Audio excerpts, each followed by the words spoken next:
chicos de sexto B. Bien, hoy vamos a... bueno, yo iba a empezar con Sor Juana Inés de la Cruz, pero antes de hablar de Sor Juana Inés de la Cruz, la poeta mexicana del barroco latinoamericano, quiero arrancar con un tema muy importante que es Renacimiento y que es barroco. Digamos, para entender el barroco tenemos que ver qué es Renacimiento. Entonces tenemos que volver a Europa, más que nada a la salida de la Edad Media. Ustedes recuerdan que, si hace memoria, que la Edad Media se llamaba una época oscura porque había una visión teocentrista. ¿Qué es teocentrista? Bueno, Dios era el centro del universo, todos explicaban Dios, y la iglesia tenía un centralismo muy importante y dominaba la sociedad de una manera domesticadora, para decirlo de alguna manera. Bien, en el Renacimiento, ya en el siglo XV, empiezan a aparecer nuevos descubrimientos, digamos, nuevos descubrimientos, eh, por ejemplo, que la Tierra no gira, que el Sol no gira alrededor de la Tierra, por ejemplo, el copernicanismo, digamos, las leyes de movimiento, Galileo Galilei, que desmontan todos los argumentos de Aristóteles, digamos, es decir, hay una especie de creencia de que el hombre a través del raciocinio, de su razón puede, todo lo puede, digamos, ¿no? La omnipotencia del hombre. Y esto se empieza a advertir en el arte. No es que se deja la religión de lado, sino que se deja de tomar en cuenta la religión como algo central en la vida del hombre. Y entonces los estudios que antes eran teológicos ahora empiezan a ser humanistas. Y así nace el humanismo, el hombre como centro de los estudios. Bien, entonces se empieza a creer en esta capacidad ilimitada del hombre para conocer la naturaleza, lo cual sí que hay una idealización. Entonces esto se nota en el arte. Por ejemplo, en pintura, los temas religiosos no es que empiezan a ser reemplazados por estudios, por pinturas profanas. Por ejemplo, la mitología griega y latina. Hay una preocupación por la forma del cuerpo humano, una preocupación por la belleza del cuerpo humano, por los músculos, la anatomía del cuerpo humano. Acá les dejo un ejemplo. Hay más luz en la pintura. En las pinturas esa luz refleja un poco esa luz de la razón, iluminando a la oscuridad que reinaba en la Edad Media, o que en aquel momento se creía que reinaba en la Edad Media, porque la Edad Media no tuvo de todo menos oscuridad, digamos, ¿no? Ahí en la pintura se empieza a reflejar también cierta ciencia de la perspectiva, es decir, tomar el arte no solamente como una manifestación de la emoción, de sentimientos, sino también como una ciencia, digamos. En esta perspectiva aparece, acá les doy otro ejemplo. Um, Bien, pero ¿qué pasa en literatura? En literatura hay una preocupación por la forma, es decir, empiezan a aparecer, no es que empiezan a aparecer, se le da importancia, hay un retorno a lo grecolatino. ¿Y qué es lo grecolatino? Lo grecolatino es el equilibrio, es la preocupación por la forma, es la preocupación por la perfección, digamos, ¿no? Y esto se manifiesta en literatura. Por ejemplo, surge el soneto de Petrarca en Italia, que es una construcción estrófica de 14 versos, que son dos cuartetos y dos tercetos, con rima consonante, y verso en decasílabo, es decir, que tiene 11 versos por sílabos. 11 versos por sílaba, perdón. Ay Dios, 11 sílabas por verso. Bien, estoy hablando rápido porque tengo nada más de 15 minutos, si no me cortan el video.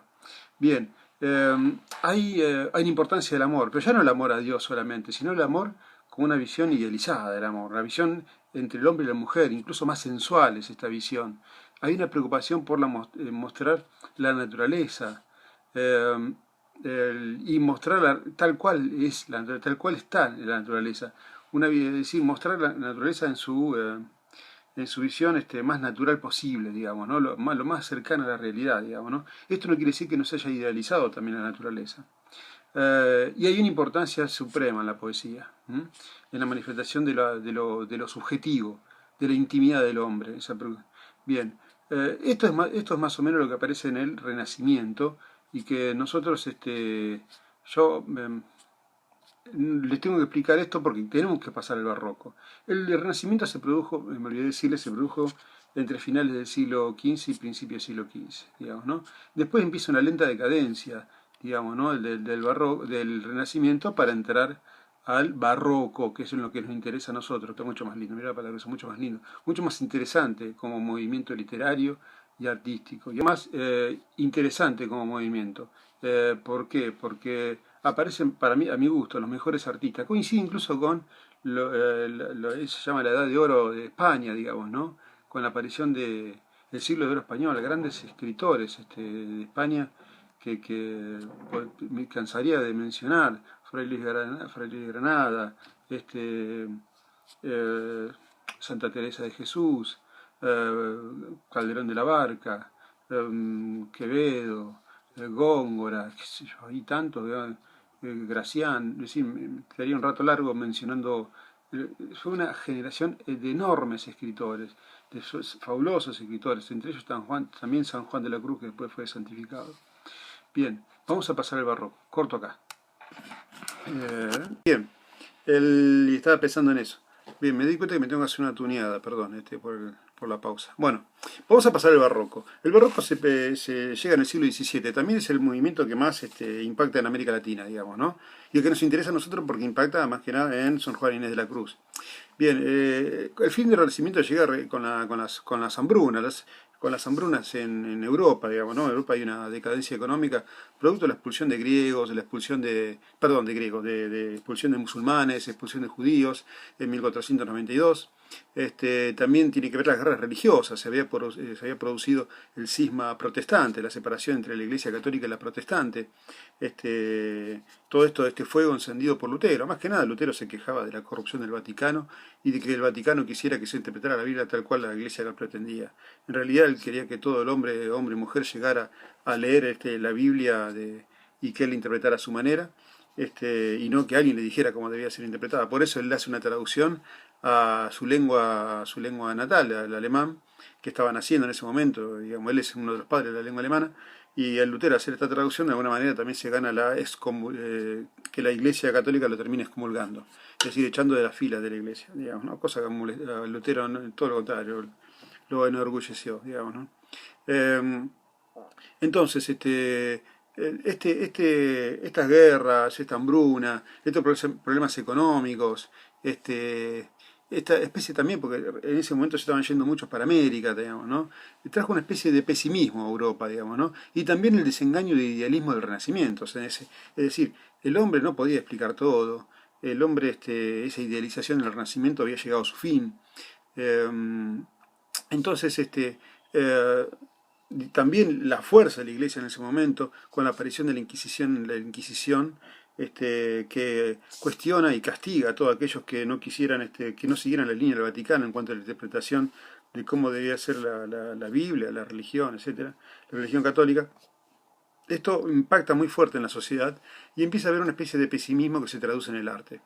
Predominan los colores claroscuros, el claroscuro empieza a predominar, el claro todavía el Renacimiento, porque todavía sigue, y el oscuro bueno, esta visión más oscura, más pesimista del barroco. En las pinturas se empieza a ver visiones religiosas, más que antes, más que el Renacimiento. Recuerden que el Renacimiento predominaba una especie de pintura con referencia a la mitología. Ahora acá en el barroco empieza a haber una pintura que hace más hincapié en la mirada religiosa, pero con cargadas de patetismo, de dolor, de desesperación, de angustia, digamos, ¿no? Que de una manera era una respuesta a esa especie de ilusión optimista del Renacimiento, digamos, ¿no?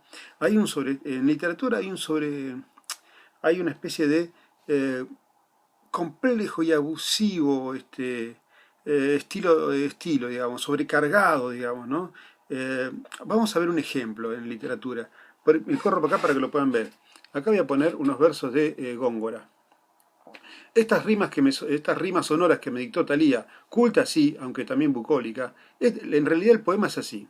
Estas que me dictó rimas sonoras, culta sí, aunque bucólica Thalía, en realidad debería ser leído así. Estas rimas sonoras que me dictó Thalía, culta sí, aunque también, y también lo agrego yo, bucólica.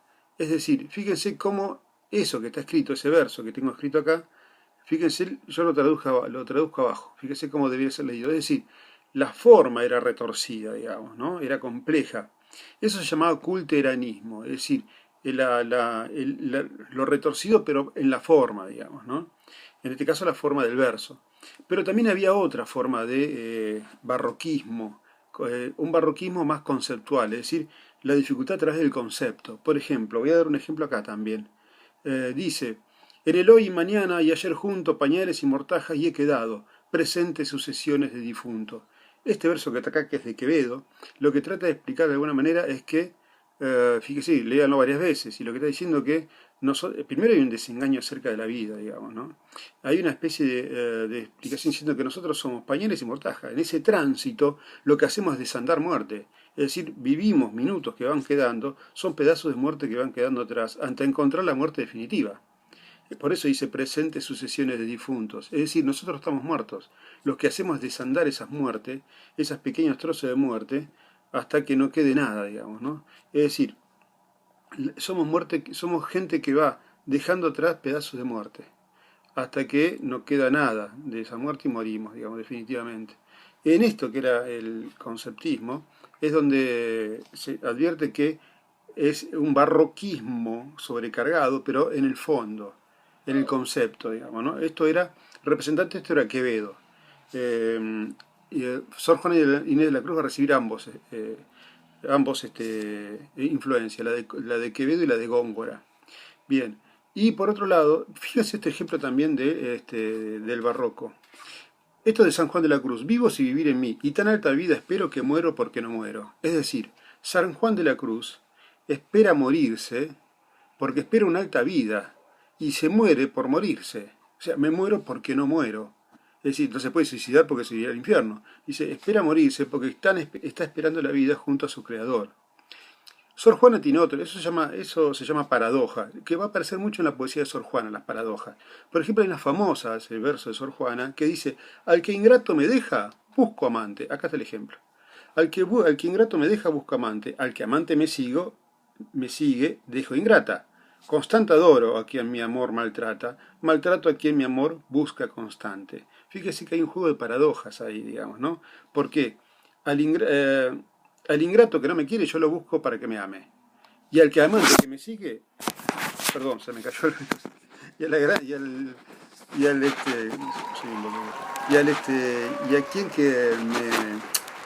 Y aquel que me gusta yo lo dejo ingrata, digamos, ¿no? O sea, constantemente adoro, dice ella, a quien mi amor maltrata, y maltrato a quien mi amor busca constante. O sea, maltrato a quien me busca de manera amorosa. Es decir, esto que tiene esta contradicción que tiene el amor. Buscamos a aquella persona que no nos ama y dejamos de lado a aquella persona que realmente nos ama, digamos, ¿no? Muy bien. Con esto doy fin a el barroco y al renacimiento, el ejemplo, porque es muy importante para lo que viene después. Voy a subir una especie de texto escrito por mí para que se pueda entender todo esto que está acá y ustedes pueden interpretarlo mejor, porque todos los textos que leo son todos complejos para que ustedes los comprendan. Bueno chicos, nos vemos en la próxima, ya voy a subir los 2 videos. Abrazo para todos. Chao.